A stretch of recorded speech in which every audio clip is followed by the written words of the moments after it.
Hi, I'm Keela, and today I'm going to be talking about 6 strategies to help you build your wealth.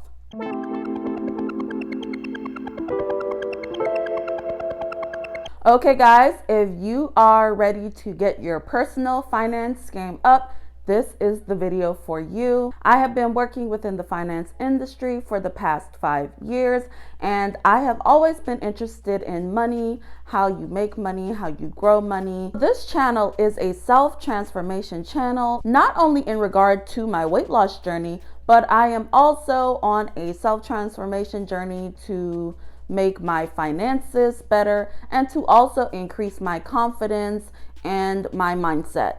So if you are interested in all of those things and you have not subscribed to my channel and you want to be the best version of yourself that you can be, and to make 2021 the year that you break out of your cocoon and you become a butterfly, then go ahead and subscribe to my channel so that you don't miss all of the goodies. I have 6 tips/strategies that you can use to help you build wealth. These are all things that are very fundamental to the foundation of personal finance, and so if you are not doing these things, it will be difficult to build wealth for the average person. So strategy number 1 is to always keep an eye on your budget. I know a lot of people don't like the word budget, or they don't like to budget, and I'm not telling you that you have to count every dollar that you have and that you need to know where every penny goes. But what I am saying is that you need to know the total amount of income that you get every month, and you need to know the total amount of bills or output that you are sending out every month. And it is very imperative that you make sure that the amount of money that you are bringing in is more than the amount of money that you are giving out. Because if you are having a negative balance every month, you are putting yourself deeper and deeper into a hole that will be even harder to get out of. So as much as you may not want to budget and count every penny, you can at least have that basic ground rule for your money, and that is to make sure that the money that you are bringing in, your income, is greater than the money that you are sending out to pay bills, to have fun, and all the other things that we do with our money. Number 2, you need an emergency fund. I think that it's very imperative. I've always believed in this, but even more so now that we all know what happened last year. A lot of people lost their jobs and got furloughed, and that put a lot of people in a very difficult position. Studies have shown that 57% of Americans do not even have $1,000 in their savings in case of an emergency. So please, please, please make it a point to go ahead and put some money aside in your emergency fund. Within the financial industry, it is very common to tell people to put at least 3 to 6 months of their outgoings into an emergency fund for rainy days. Then that means that you need to have between $6,000 to $12,000 saved up in an emergency fund where you don't touch it unless it is an actual emergency. So no shopping, no going on vacation, no taking your friends out to dinner, no buying new shoes, new clothes.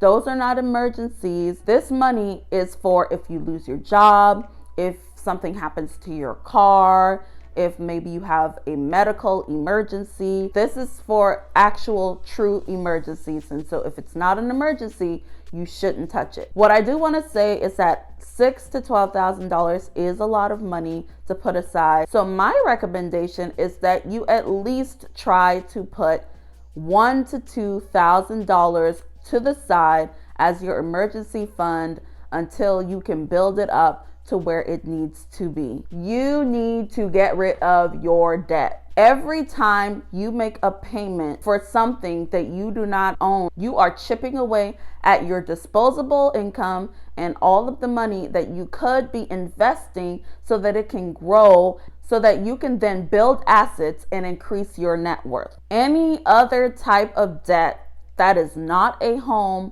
or some type of real estate investment should be paid off so that you can take that money and use it to help you build more wealth. I am talking about all other types of debt, which means if you have credit card debt, if you have a car loan, if you have student loans, you should be saving at least 15% of your income and investing it however you choose.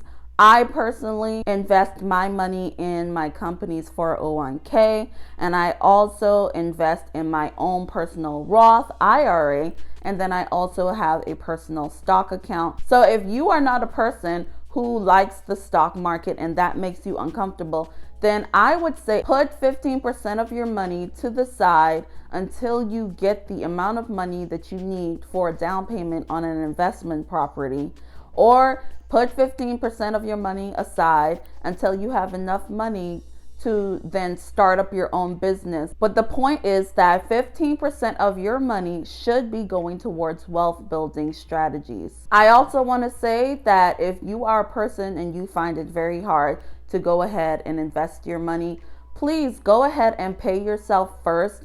Let it come out automatically. Let it come out before you get your check. If you have a 401k, your company can easily take the money out before it even hits your bank account, and you don't even have to think about it. And that way you only have to focus on the money that you already have, and you know that you have already saved and invested in your future. Number 5, I want you to increase the amount of money you are investing over time. So I do recommend 15% in this video, but that is literally the minimum. However, we are all at different stages within our financial journey. You may not be able to invest 15% of your money right now. So if that is the case, go ahead and just get it started. Invest $50 if that is all you can do. Invest $100 if that's what you can do. And if that is also too much for you, go ahead and open an Acorns account or a Robinhood or Webull account and just invest as much as you can whenever you do have free money. But of course, with the goal of increasing your income so that you can use that extra income to invest in your future. So my suggestion to you is to find other means of income. This all may be a little difficult to do given the pandemic, but we have the internet to our disposal. So I would say go ahead and do your research and find out the different ways that you can make some extra income on the side, and use any extra income that you do have to put towards your future and put those in investments. Okay, my last and final tip that is so important. It is so important and crucial to your financial success, and that is to avoid lifestyle inflation. Do not do it. If you are comfortable living on $40,000 a year, but now you make $70,000 a year, that does not mean that now you should start spending $70,000 a year. If $40,000 is comfortable for you, then you should take that remaining $30,000 and you should invest that in your future. Think about it. Over the next 10 to 20 years, if you take that $30,000 and you invest it, you will definitely be on the right path and set for a very bright future. I know we've all heard about keeping up with the Joneses. And let's be real, the Joneses don't even really exist. Okay, so we're all keeping up with some imaginary family that doesn't exist, because everybody is just looking at everybody else and trying to compare and make your life to look like what that person.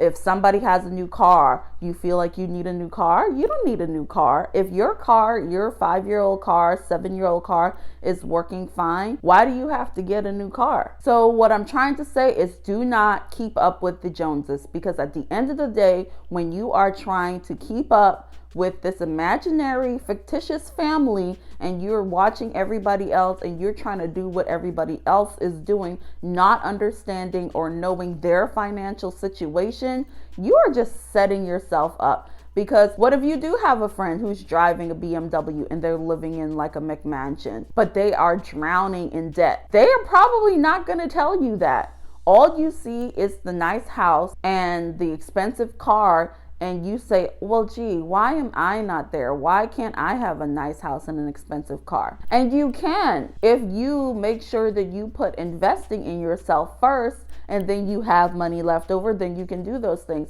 But please don't try to keep up with people who may possibly be overextending themselves financially, and then go ahead and set yourself up, and then you are overextended financially, and it's even more difficult for you to get ahead. Okay guys, that's it for this video. I'm trying not to keep it too long. I hope that you will take these 6 strategies and implement them into your life. And once again, like I said, if you want to follow my self-transformation journey, please go ahead and subscribe to my channel so that you won't miss any of my videos. Bye.